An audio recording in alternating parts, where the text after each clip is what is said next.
Yemen के लिए Israel की बड़ी वार्निंग।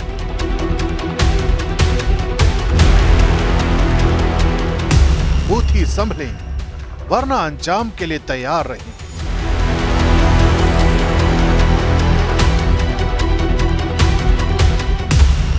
ईरान के बाद यमन की जमीन पर कोहराम।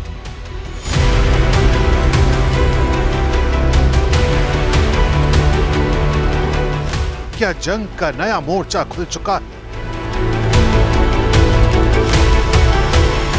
क्या ईरान के बाद यमन में तबाही की इबारत लिखी जाएगी?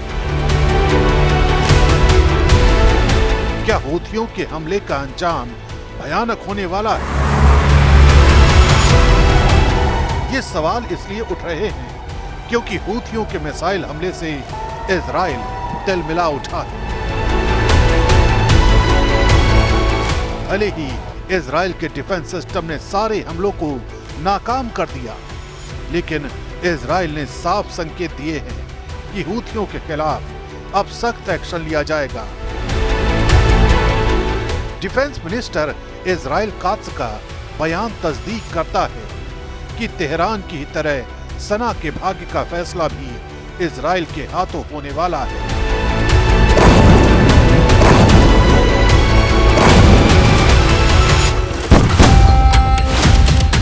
तेहरान में हमने जिस तरह जंग छेड़ी थी, वैसा ही अंजाम यमन का भी होगा।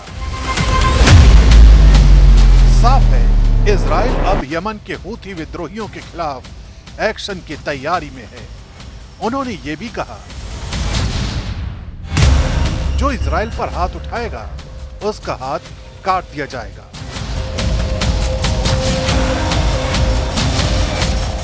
ये बयान बताता है कि अगर हूथी विद्रोहियों ने अपने हमले बंद नहीं किए तो इजराइल यमन पर हवाई और समुद्री घेरेबंदी कर सकता है। यानी अब जंग का नया मैदान यमन बन सकता है। हूथी हमले के बाद सिर्फ इजराइल ही नहीं, अमेरिका से भी प्रतिक्रिया आई है। हमें लगा था कि मिसाइल हमले खत्म हो चुके हैं, लेकिन हूथियों ने फिर हमला कर दिया। शुक्र है कि इजराइल के मिसाइल डिफेंस सिस्टम ने इसे नाकाम कर दिया। शायद अब B-2 बॉम्बर को यमन भेजने का वक्त आ गया है।